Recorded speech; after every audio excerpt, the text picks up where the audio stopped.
2010 में, जब इंजेन नाम की एक बायो इंजीनियरिंग कंपनी एक दूर के टापू पर डायनासोर की नई नई नस्ल बनाने का प्रयोग कर रही थी, तभी एक वैज्ञानिक गलती से कैंडी का रैपर जमीन पर गिरा देता है, जो दरवाजे के एयर लॉक सिस्टम में फंस जाता है। इससे सिस्टम खराब हो जाता है और दरवाजे का कंट्रोल रीसेट हो जाता है।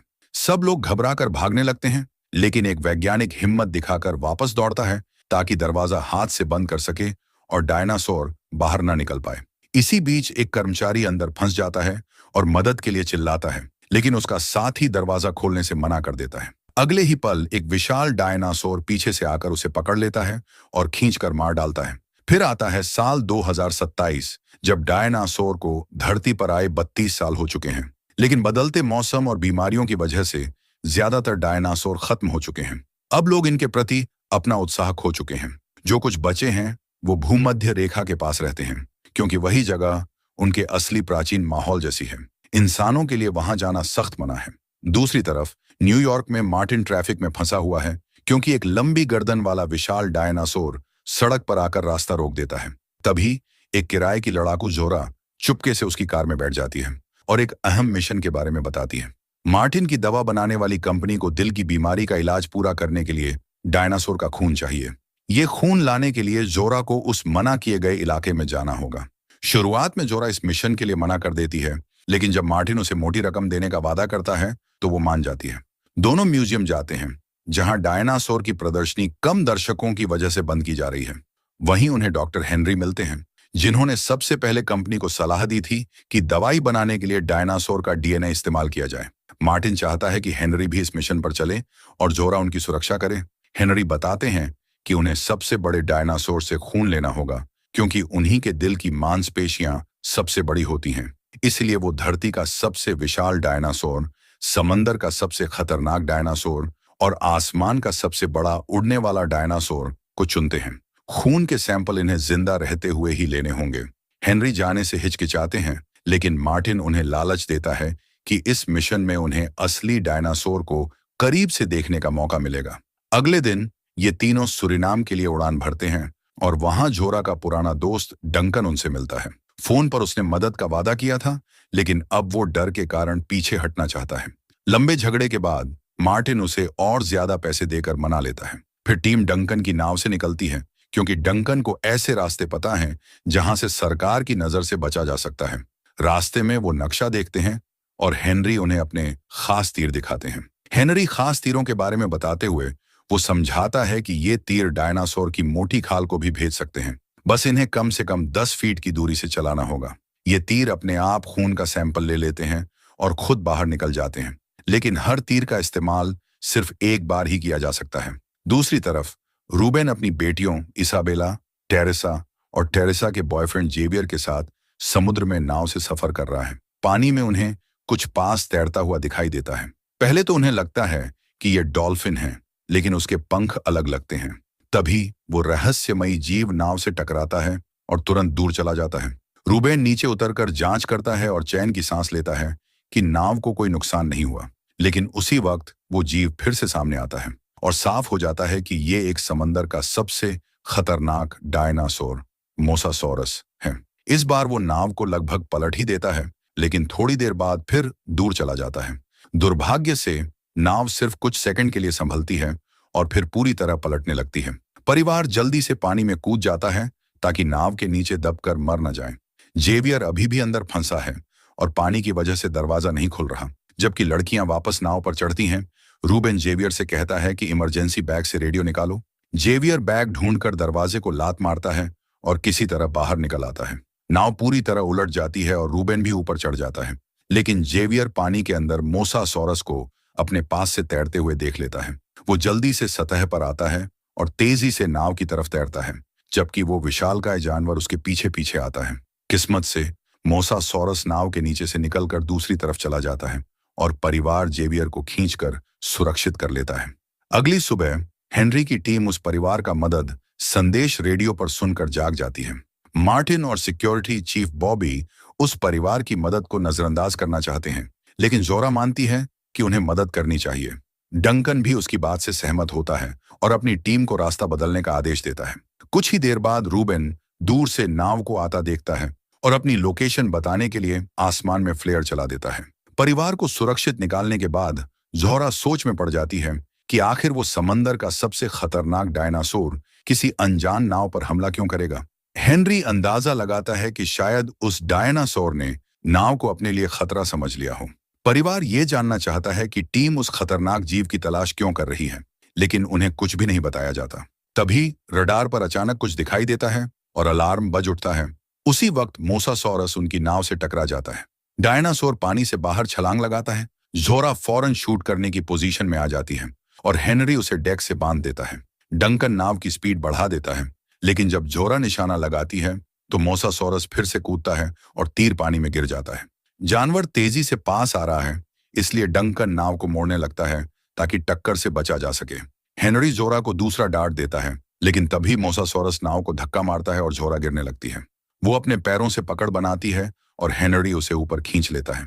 इस बार ज़ोरा निशाना साधकर डार्ट चला देती है, जो सीधे डायनासोरस के शरीर में लग जाता है। डार्ट तुरंत खून का सैंपल लेता है और जब शीशी भर जाती है तो वो खुद बाहर निकल आता है। उसमें एक छोटा पैराशूट भी होता है, जिससे वो धीरे धीरे नीचे आता है और हेनरी उसे पकड़ लेता है।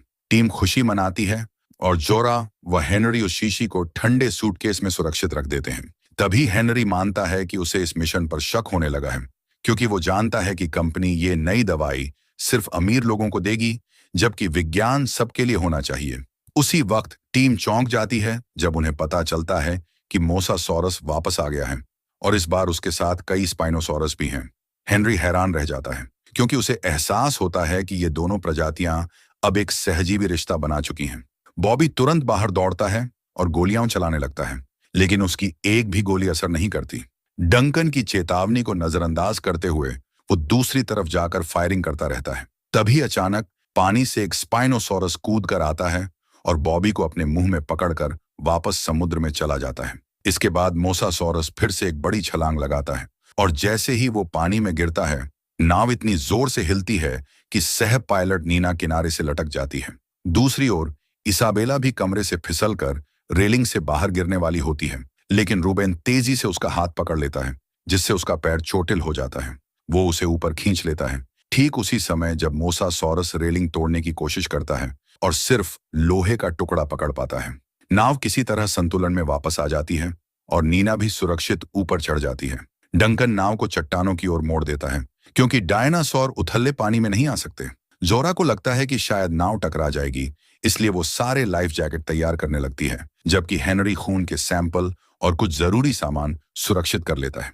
टेरेसा रेडियो पर मदद के लिए कॉल करने लगती है, लेकिन मार्टिन उसे रोक देता है, बिना ये बताए कि वे एक गैर कानूनी मिशन पर हैं। टेरेसा उसे धक्का देकर हटाती है, लेकिन फिसलकर वापस किनारे से गिर जाती है और मुश्किल से पकड़ पाती है। मार्टिन उसकी मदद नहीं करता, जिससे वह पानी में गिर जाती है। जेवियर तुरंत एक रेस्क्यू कैन पकड़कर उसके पीछे पानी में कूद जाता है। नाव डूबने वाली समझकर रूबेन इसाबेला को लाइफ जैकेट पहनाता है और दोनों भी पानी में छलांग लगा देते हैं। अगली बार जब मोसासॉरस नाव पर हमला करता है तो वो उसे एक बड़े पत्थर से टकरा देता है और खींचकर नुकसान पहुंचाने लगता है। हेनरी और ज़ोरा जल्दी से छिप जाते हैं ताकि चट्टान से बच सकें, लेकिन तभी इंजन फट जाता है और क्रू मेंबर लेक्लर्क गिर जाता है। डंकन किसी तरह नाव को आगे बढ़ाता है और आखिरकार उथले पानी तक पहुंच जाता है। सब लोग पानी में कूद जाते हैं, जबकि मोसासॉरस तैरकर दूर चला जाता है। नाव किनारे पर जाकर चट्टानों में अटक जाती है। टीम सामान के बैग लेकर तैरते हुए किनारे पहुंचती है, लेकिन जैसे ही नीना एक बैग उठाने जाती है, पीछे से एक स्पाइनोसॉरस आता है और उसे मुंह में दबोच कर ले जाता है। बाकी लोग बस डर के मारे देखते रह जाते हैं। मार्टिन सबको बताता है कि इस आइलैंड पर क्या मिलेगा ये कोई नहीं कह सकता, क्योंकि यहाँ के सारे डायनासोर पहले इंजन के पुराने एक्सपेरिमेंट्स से म्यूटेट हो चुके हैं। ज़ोरा जंगल का फेंस काट देती है ताकि आगे बढ़ा जा सके। वो ये भी बताती है कि उसने एक रेस्क्यू हेलीकॉप्टर का इंतजाम किया है, जो 24 घंटे में तभी आएगा अगर उनका संपर्क टूट जाए, लेकिन वो सिर्फ 2 मिनट के लिए रहेगा और वो भी सूर्यास्त पर, इसलिए मिशन तब तक पूरा होना चाहिए। थोड़ी दूर चलने के बाद टीम को एक दलदल में उतरना पड़ता है। ज़ोरा मार्टिन से टेरेसा के गिरने के बारे में पूछती है, लेकिन मार्टिन अनजान बनने का नाटक करता है। दलदल में चलते हुए उसे पैरों के पास कुछ छूने का एहसास होता है, लेकिन जब तक वे किनारे नहीं पहुंचते तब तक पता नहीं चलता कि वो क्या है। तभी एक विशाल ईल मछली बाहर कूदकर उन्हें चौंका देती है। लेकिन हमला नहीं करती और चली जाती है। यात्रा जारी रहती है और नदी किनारे रुककर पानी पीते समय मार्टिन को कुछ सैन्य आईडी टैग्स मिलते हैं। मार्टिन पानी पीते समय अपने हाथ पर खून टपकता देखता है। ऊपर देखने पर उसे पेड़ के ऊपर फंसा एक पुराना हेलीकॉप्टर दिखाई देता है। उसके अंदर मरा हुआ पायलट एक बंदूक पकड़े होता है। मार्टिन एक डंडी से वह बंदूक नीचे गिरा लेता है और चुपचाप अपने पास रख लेता है। उधर जेवियर को टेरेसा मिल जाती है। थोड़ी देर में रूबेन और इसाबेला भी वहां पहुंचते हैं। चारों तैरकर एक गुफा के रास्ते द्वीप पर पहुंचते हैं। उन्हें वहां की खूबसूरत जगह और इंजेन लैब्स की छोड़ी हुई पाइपलाइन मिलती है। रूबेन को याद आता है कि टीम ने इस इलाके में इमारतों का जिक्र किया था, तो वे पाइप का पीछा करते हैं। थोड़ी देर बाद इसाबेला को पौधे के पीछे एक छोटा अक्वालॉप्स मिलता है। रूबेन बताता है कि यह शाकाहारी है, लेकिन टेरेसा फिर भी उसे डरा देती है। जेवियर एक पौधा गिराने की कोशिश करता है। तभी पास में डायनासोर की दहाड़ सुनाई देती है, तो उन्हें रास्ता बदलना पड़ता है। रात होने पर वे आग जलाकर आराम करते हैं। जेवियर पेशाब करने के लिए जाता है, तभी इसाबेला जागकर अक्वालॉप्स को खाना देती है, जिससे वो उसके पास सो जाता है। उधर जेवियर के पीछे दो वेलोसिरैप्टर आ जाते हैं, लेकिन तभी एक म्यूटेंट डायनासोर उन पर हमला कर देता है। जेवियर बिल्कुल स्थिर खड़ा रहता है और पेशाब रोक लेता है। जब डायनासोर चले जाते हैं, तभी वो अपनी राहत ले पाता है। सुबह जोहरा की टीम एक घाटी में पहुंचती है, जहां वे आवाज का पीछा करते हुए टाइटैनोसॉरस का झुंड पाते हैं। दो टाइटैनोसॉरस मैथिंग कर रहे होते हैं, जिससे वे ध्यान नहीं देते। हेनरी एक के पैर को छू लेता है और भावुक होकर रोने लगता है। माहौल शांत होने पर जोरा आसानी से डार्ट मारकर ब्लड सैंपल ले लेती है। परिवार धीरे धीरे आगे बढ़ रहा था, क्योंकि रूबेन की टांग में चोट थी। छोटा अक्विलॉप्स उनका पीछा करता रहा, तो इसाबेला ने उसका नाम डोलोरेस रख दिया और उसे अपने बैग में रख लिया, कहते हुए कि वो इसे घर ले जाएगी और पालतू बनाएगी। आगे बढ़ते हुए उन्हें एक बड़े पेड़ के पीछे की ढलान नजर नहीं आई और सब लुढ़कते लुढ़कते नीचे नदी के पास पहुंच गए। रूबेन को कोई अजीब सी गंध आई और डरी हुई डोलोरेस भाग गई। नदी के उस पार उन्हें एक पुराना छोड़ा हुआ शेड दिखा। टेरेसा को वहां एक नाव नजर आई, तो उसने खुद जाकर लाने की बात कही। वो आसानी से तैरकर उस पार पहुंची, लेकिन वहां उसे एक आधा खाया हुआ डायनासोर का शव मिला। तभी एक डायलोफोसॉरस कूद कर आया और गरजा, फिर भाग गया। असल में वो पास की झाड़ियों में सो रहे टायरेनोसोरस रेक्स से डर गया था। टेरेसा बिना आवाज के शेड के अंदर गई, जहां से अचानक चमगादड़ों का झुंड उड़ गया। जो नाव उसने देखी थी वो टूटी हुई थी, लेकिन उसे एक बैग में इमरजेंसी राफ्ट मिल गई। दूसरी तरफ डोलोरेस फिर से दिखी और इसाबेला ने उसे भगाने के लिए खाना फेंका। टेरेसा राफ्ट लेकर नदी के पास आई, लेकिन उसे परिवार की धीमी आवाजें सुनाई नहीं दी, जो उसे खोलने से मना कर रहे थे। उसने लीवर खींचा और राफ्ट इतनी जोर से फुला कि आवाज सुनकर टायरेनोसोरस रेक्स जाग गया। अभी वो किसी और तरफ देख रहा था, तो टेरेसा जल्दी से राफ्ट में बैठ गई और जोर जोर से पैडल मारने लगी, जब तक कि अपने परिवार तक नहीं पहुंच गई। बाकी लोग भी राफ्ट में चढ़ गए और डोलोरेस किनारे ही रह गई। उसी समय टायरेनोसोरस रेक्स ने उन्हें देख लिया और उनका पीछा शुरू कर दिया। परिवार तेजी से चप्पू चला रहा होता है, लेकिन चौंक जाता है जब टी रेक्स पानी के अंदर घुसकर तेजी से तैरना शुरू कर देता है। वह आगे निकलकर राफ्ट को पलट देता है, जिससे सभी लोग पानी में गिर जाते हैं। इस नदी के इस हिस्से में तेज धारा होती है, जो रूबेन को इतनी तेज बहा ले जाती है कि वह टी रेक्स के सभी हमलों से बच निकलता है। वह टेरेसा और जेवियर के साथ चट्टानों की तरफ तैरकर वहां छिप जाता है, लेकिन इसाबेला गायब होती है। उसकी चीख सुनाई देती है। वह राफ्ट के नीचे छिपी होती है, जिसे अब टी रेक्स काटने की कोशिश कर रहा होता है। उसके दांत प्लास्टिक को नहीं फाड़ पाते, तो वह राफ्ट को उठाकर झकझोर देता है, लेकिन इसाबेला समय रहते बाहर निकल जाती है और अपने परिवार की तरफ भागती है। टी रेक्स उसके पीछे आता है। समूह चट्टानों के पीछे छिप जाता है, जहां से डायनासोर अंदर नहीं आ सकता, तो वह हार मानकर चला जाता है। इधर कई घंटों की चढ़ाई के बाद जोरा की टीम एक ऊंची चट्टान के ऊपर पहुंचती है। वहां क्वेट्ज़ल्कोआटलस, एक विशाल उड़ने वाला मांसाहारी, होता है, जो बहुत खतरनाक है। इसलिए वे उसका अंडा लेकर सैंपल लेने का प्लान करते हैं। लेकलक को रस्सी के सहारे नीचे उतरने का अनुभव होता है, तो वह आसानी से घोंसले तक पहुंच जाता है, लेकिन हेनरी को पहले डर पर काबू पाना पड़ता है। जल्द ही जोरा भी उसके पीछे जाती है और हेनरी को चट्टानों को पकड़े डरते देख चिढ़ाती है। ऊपर डंकन रस्सियां संभाल रहा होता है जब वह एक छोटे डायनासोर को पास से भागते देखता है। वह पास जाकर देखता है तो पता चलता है कि वह छोटा जीव एक प्राचीन टेम्पल में घुस गया है। तभी हेनरी की रस्सी फिसल जाती है और वह गिरने लगता है, लेकिन डंकन समय रहते रस्सी पकड़कर उसे बचा लेता है। तीनों नीचे उतरते उतरते एक गुफा तक पहुंचते हैं। उन्हें हैरानी होती है कि यह भी टेम्पल का हिस्सा है। बीच में एक बड़ा घोंसला है जिसमें बच्चा है। हेनरी सावधानी से सैंपल लेने लगता है ताकि बच्चे को चोट न पहुंचे। इंतजार करते समय जोरा हेनरी से पूछती है कि वह इन सैंपल्स का क्या करेगा। हेनरी बताता है कि वह चाहता है यह इलाज ओपन सोर्स हो ताकि हर कोई इसे बना सके और लाखों लोगों की जान बच सके। चट्टान के किनारे लेक्लर्क रस्सियों को सुरक्षित कर रहा होता है कि तभी विशाल उड़ने वाला डायनासोर की मां वापस घोंसले में लौट आती है। वह बाकी लोगों को चेतावनी देता है और वे स्तंभों के पीछे छिप जाते हैं। तभी डायनासोर हमला करता है।